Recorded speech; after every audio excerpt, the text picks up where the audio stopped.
try to recognize the hard work of our evaluators and everybody that helps us prepare for the draft and draft night in general. It's really a year-long process, and it also is something that so many people contribute to.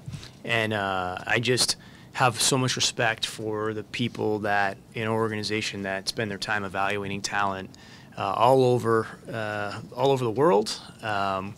You know, making extra trips, checking on obscure players at every level, and that's what allows us to walk into nights like tonight feeling prepared and excited, because this isn't just an evaluation of tonight, but it's also, you know, the beginning of a process of evaluating this entire draft class as they become pro players.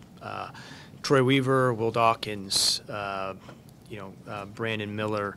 I'm going to forget. I can't go through the whole group, but it's an incredible group of people to work with, and I'm very fortunate.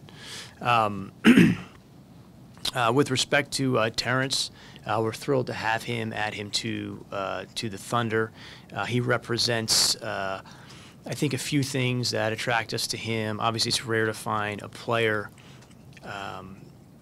at his age that has the experience that he's gained by being in different environments. I think both with the USA basketball experience that he has and the success he's had there, and obviously the overseas experience in Australia.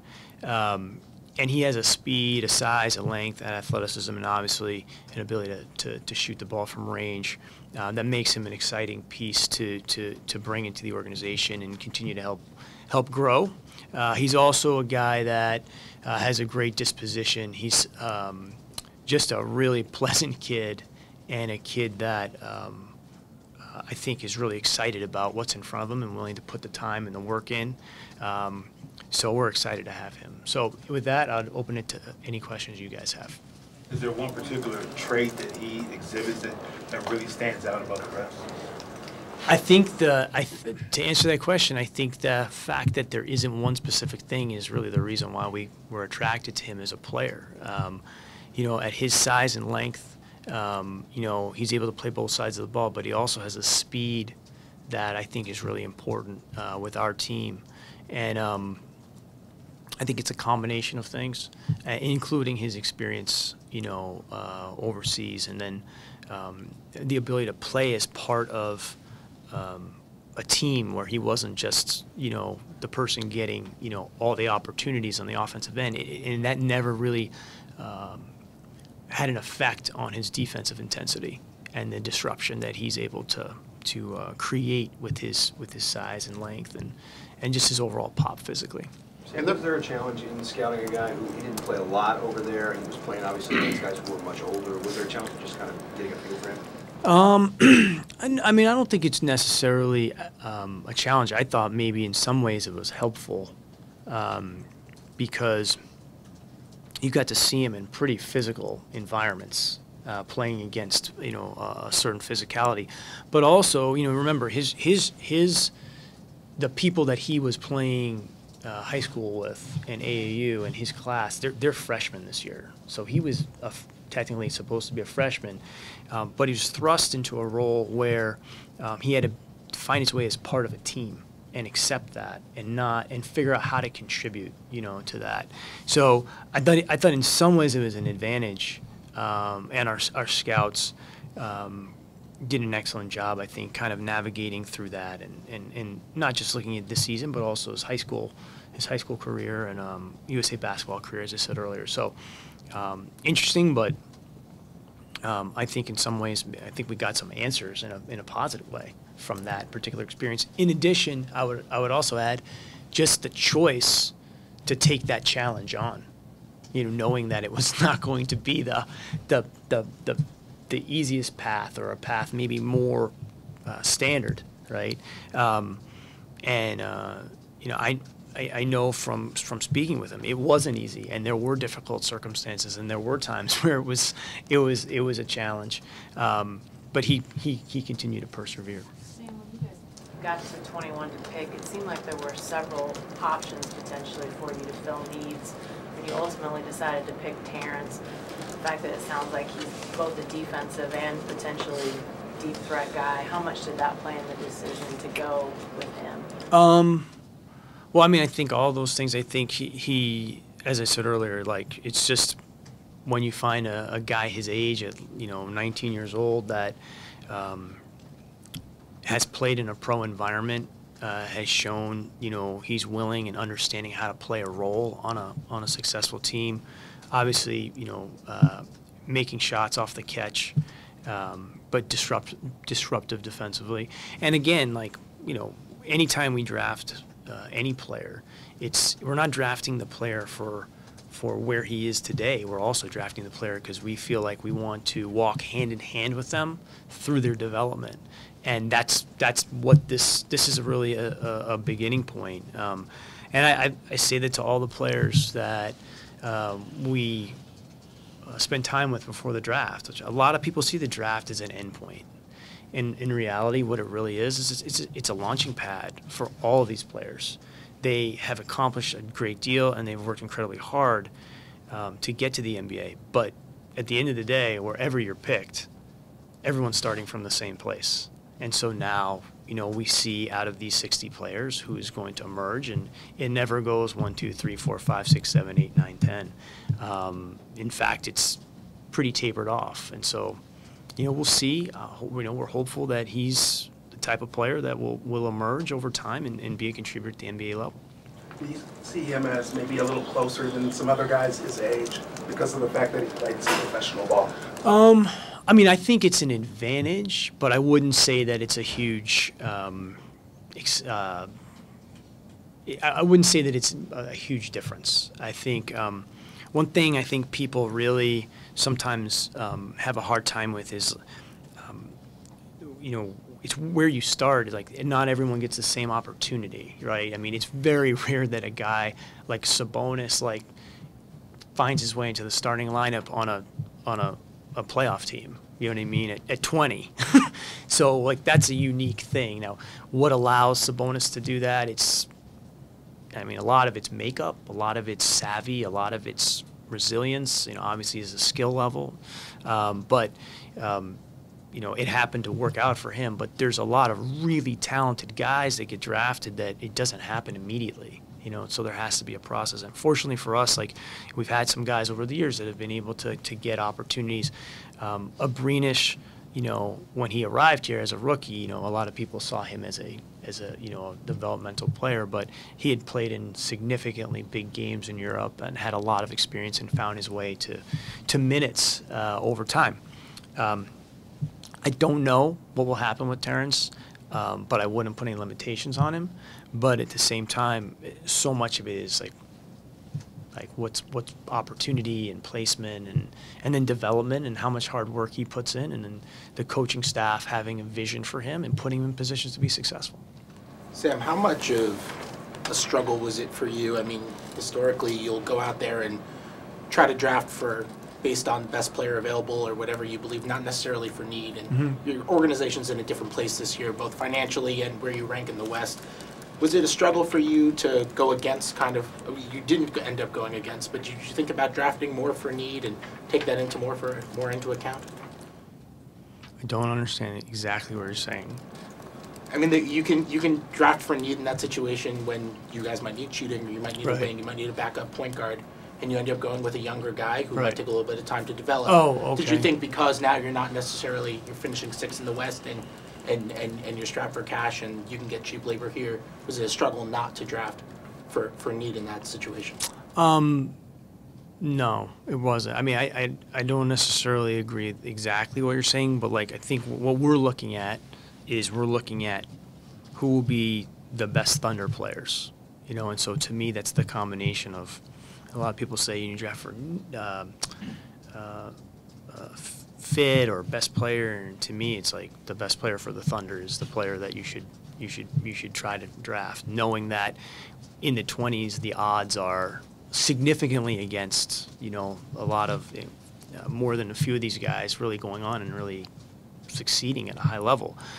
So therefore I think it's I don't think you'd be too selective about that. I think you need to find people and players that you feel like can thrive in your environment, that you can help. Sometimes that's with, playing time. Sometimes that's with, development time. I don't know that he won't play. Like, I wouldn't have predicted that Sabonis would have found his way into the type of role that he was having as a first-year player. So that's why, we'll get to work with him right away and see where he is. And I think the coaching staff, we'll have a plan for him, and we'll see where it goes. Is there a player that you feel that his skill set resembles, whether in the league now and the past? I'm really hesitant comparing players because it's like there's so many biases that you have immediately that, most of them just go to like more physical body type and the way people look and like stuff like that. So it's like, I don't think there's a really good comp way to do that. I think guys that are 6'7" put major heat, on the defense in transition and can knock some shots down. Like, that's the type of players that, you kind of hope he can become. He does a lot of things that I think are pretty useful, with like our team and the athleticism to play with our team. It's a team that gets up the floor because we have a guy that gets up the floor quick. So, and that generates a lot of catch and shoot opportunities. So, Terrance is another guy that, potentially can do that. Couple more guys. Sam, you've made a lot of moves around the draft time historically. A lot of moves out there around the league this draft. How active were things? Were you close on anything at all? The only people that know if you're close are the guys on the other end of the phone. You know what I mean? Like, you might think you are, but you might be one of 25 things they have going. So you just try to put yourself in position as much as possible. You pursue as many different ideas and concepts, and that's one of the great things that I like about working with the other people in these in these jobs with the other teams is the opportunity to try to understand what they're trying to do, how they're trying to do it, trying to figure out if there's a way to make a deal that works for everybody. So I enjoy that part of it. Most of the time, they don't work out. You know what I mean? Because it's hard to find common ground for everybody. But we're involved in everything. We're going to pursue everything. Don't be upset just because it's not spewing out of this building that we're not pursuing the same things that you read about on the internet. We're going to make all those calls. We're going to pursue all those things. We want to make sure that we're as thorough as possible to put the best team together now and in the future. And I would say that, as you said earlier, Jenny, like we certainly haven't been complacent. Just based on our transactional history. But so much of it depends on the other group and what they're trying to accomplish. He'll play summer league. He'll play summer league. That would be the plan. Like, so, first thing that has to happen is we have to get him in here. It's the physical and all the different things that have to take place. But the plan would be for him to be a participant in summer league. Yep. Did you guys have discussions about potentially buying a pick later in the draft, or yeah, how'd those discussions go? Obviously not. They weren't fruitful. But yeah, we talked. We're always, I guess, the best way to explain it is like we try to get every pick. That's just. Every team does. It's not just us. Everyone's trying to find ways to get in. Tonight, just based on the values on the different picks, we didn't find something that we felt it was justifiable for what we were trying to accomplish. So, but we looked at all that stuff, had a lot of different conversations. I thought there were some really good players in the second round that teams were able to get, so it was harder to get in. you know, that's a 3-minute window. And Michael Winger, who I think some of you know, he's the best there is at navigating that period of time where you're trying to find as many opportunities into the second round as possible. And, you know, there was some people that were interested in, we have a Chicago second round pick next season, and there's teams interested, you know, in that kind of a, you know, an arrangement, but it had to be the right thing for us. And then, you know, we feel good about, you know, about what we were able to get done with Terrance. Last one there. Sam, you might have kind of touched on this a little bit with some of the other questions, but what role might the G League play in Terrance's development? And do you see him as a guy that could go back and forth between those teams, or be primarily with one or the other? You know, I'm hesitant to say like this is how this guy's like career first season is going to go. I'm hesitant to say I don't know how the first month is going to go. I think what we've always tried to do is look at Summer League as like just basically a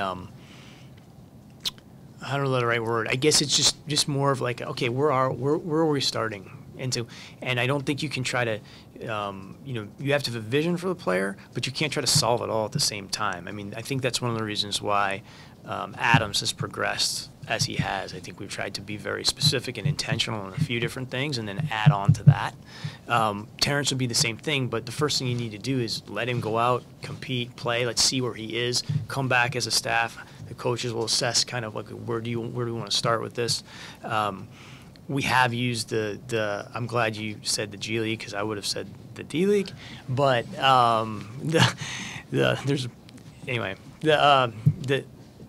we've used the G League a lot, and we've used it for a lot of different, you know, reasons, and we've had a lot of guys have success. But that's not necessarily, you know, I don't look at it and say this is where he's going to play or he's going to spend a lot of time. I have no idea how his development will go. We have a really long time before we get to training camp, if you really think about it. And, you know, hopefully we'll be able to get started and get off on the right foot, have a good summer coming into camp and see where we're at. And, you know, this guy, he competes, so I don't want to put any limitations on what he's capable of doing. He makes shots, and you know, he's got great length and speed. So those are things that generally are valued in, you know, in our building, and we'll see where it goes. All right, thank you, Sam. Thanks, guys. Thanks for staying late.